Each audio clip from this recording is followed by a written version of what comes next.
کسی دنیا کی چیز سے لائف کی بیوٹی کا کوئی تعلق نہیں، اور جب تک لائف میں بیوٹی نہ ہو تو کوئی چیز مزہ نہیں دیتی۔ کیا لطف انجمن کا جب دل ہی بجھ گیا ہو، 100 بار چمن مہکا 100 بار بہار آئی، دنیا کی وہی رونق دل کی وہی تنہائی۔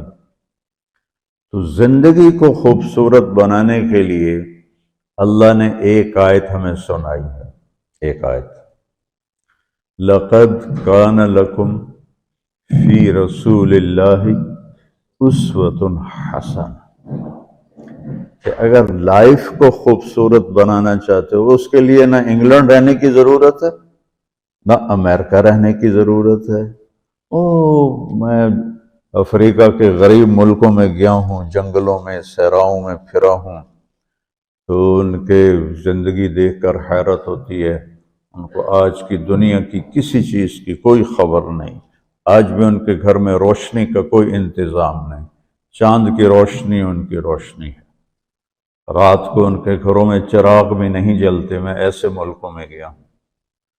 لیکن اگر زندگی خوبصورت ہے تو رات میں بھی سورج نظر آئے گا اور دن میں بھی چاند نظر آئے گا۔ اگر زندگی اداس ہے، زندگی ویران ہے، زندگی میں بیوٹی نہیں ہے، تو آپ کو انگلینڈ بھی سب صحرا نظر آئے گا،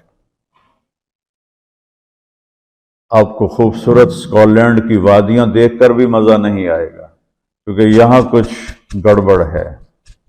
تو میرے رب نے کہا لقد، یقیناً، ڈیفینیٹلی، نو ڈاؤٹ، کان لکم، تمہارے لیے فیصلہ ہو چکا ہے، ہوگا نہیں، کان لکم، تمہارے لیے فیصلہ ہو چکا ہے۔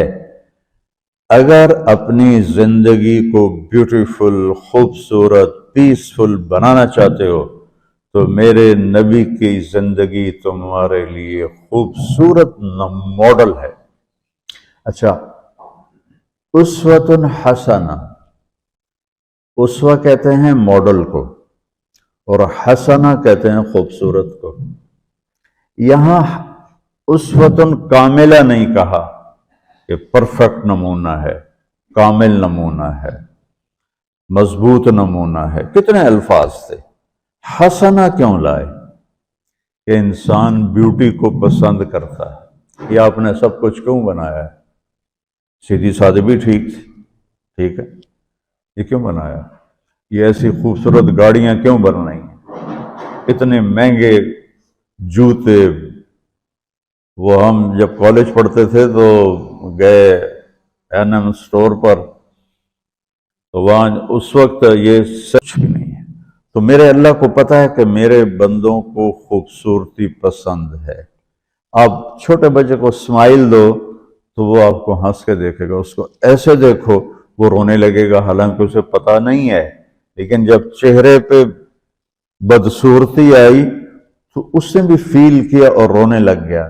جب آپ نے اسمائل دی تو وہ آپ کو دیکھ کے ہنسنے لگا، اس کو کچھ پتہ نہیں ہے کیا ہو رہا ہے۔ اتنی چھوٹی عمر سے بچہ سے لے کر بڑا بیوٹی کانشیس ہوتا ہے اور خوبصورت چیز کے لیے دل کھنچتا ہے۔ آپ کو تو 14ویں کا چاند نظر نہیں آتا، تو ہمارے ہاں تو 14ویں کا چاند نکلا ہوتا ہے تو میں چارپائی ڈلوا کے اور گھنٹوں اس کو دیکھتا رہتا، مجھے اس کا مزہ آتا رہتا۔ تو اللہ تعالیٰ فرما رہا ہے اگر زندگی کو خوبصورت بنانا ہے تو صرف میرے نبی کی زندگی ہے، اسوہ، ماڈل۔ حسنہ کسے کہتے ہیں؟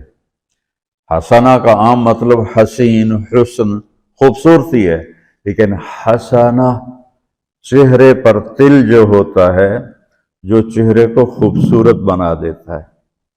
آپ نے دیکھا کبھی جن کے چہروں پہ کوئی ایک تل ہو تو وہ چہرہ بڑا بیوٹیفل نظر آتا ہے، پرکشش نظر آتا ہے۔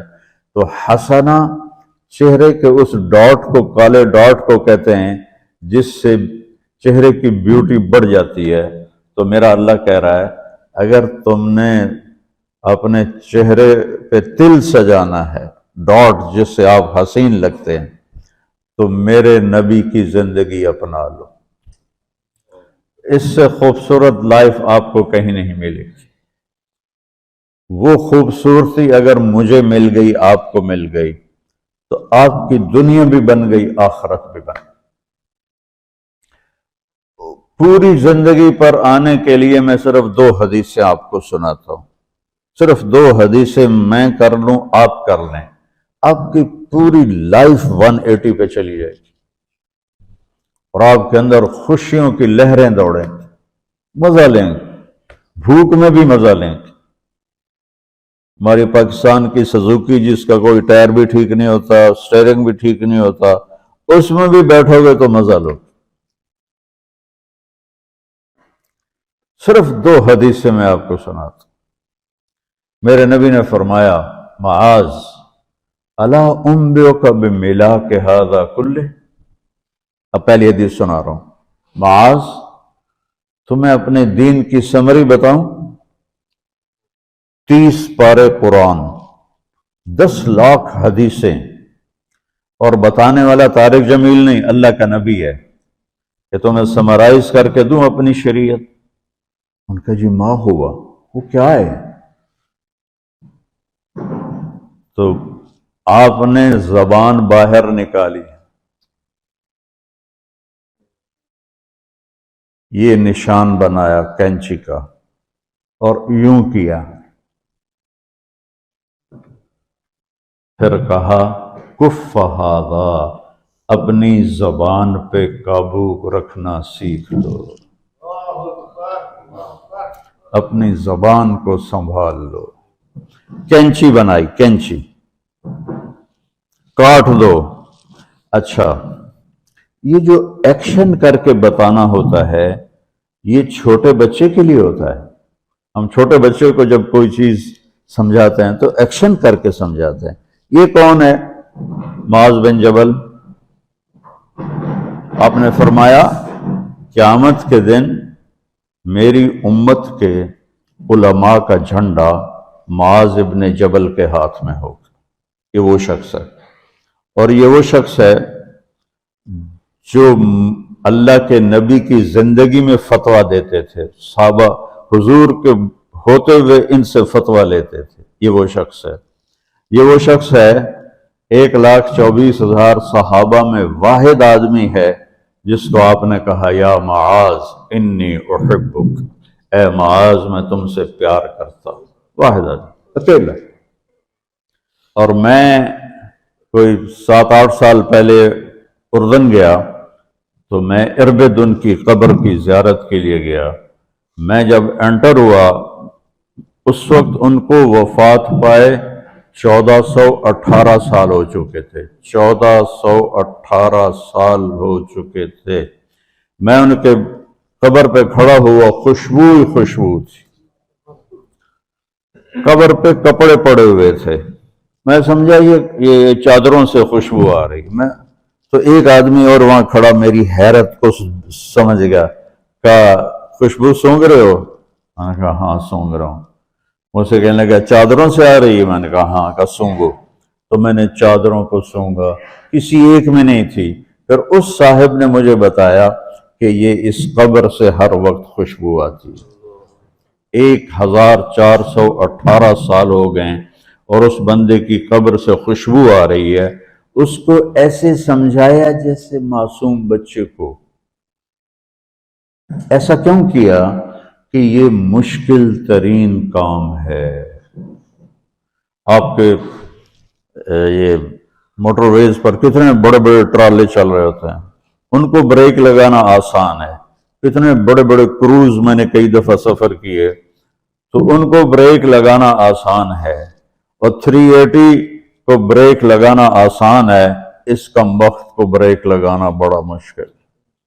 اللہ نے اس پر 32 تالے لگائے، 32 دانت، کہ اس کے اندر رکھ، اس کو اندر، اوپر مین گیٹ لگایا، اسے بند کر کے رکھ، اور فرمایا من کان یؤمن باللہ والیوم الآخر فلیقل خیرا او لیسکت، جو آخرت پر اور اللہ پر ایمان رکھتا ہے وہ اچھی بات کرے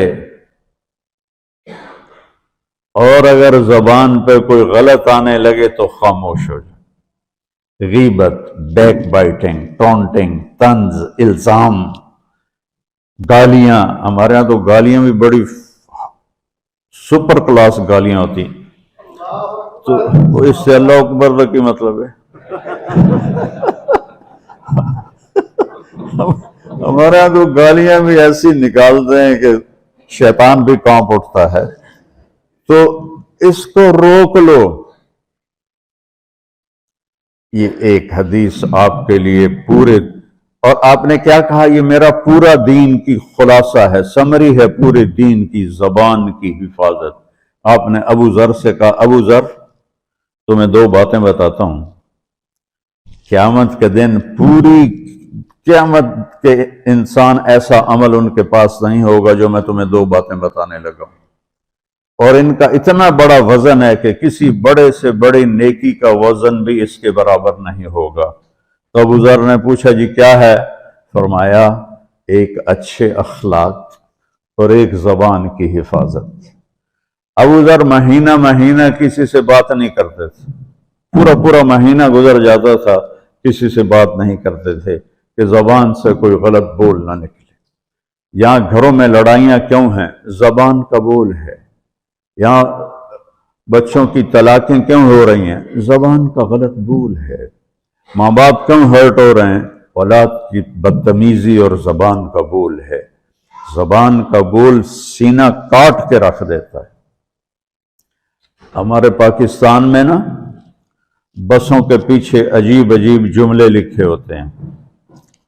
تو چکور ایک پرندہ ہے، میں نے زامبیا میں دیکھا، جنگل میں مجھے انہوں نے دکھایا، بڑی خوبصورت چال چلتا ہے ایسے بڑا مست ہو کے۔ تو جب کوئی نئی بس ہوتی ہے، رسول اللہ صلی اللہ علیہ وسلم نے فرمایا، بد نصیب ہے وہ شخص جو والدین کی خدمت کر کے ان کی دعا نہیں لیتا اور لوگوں سے کہتا پھرتا ہے میرے لیے دعا کرنا۔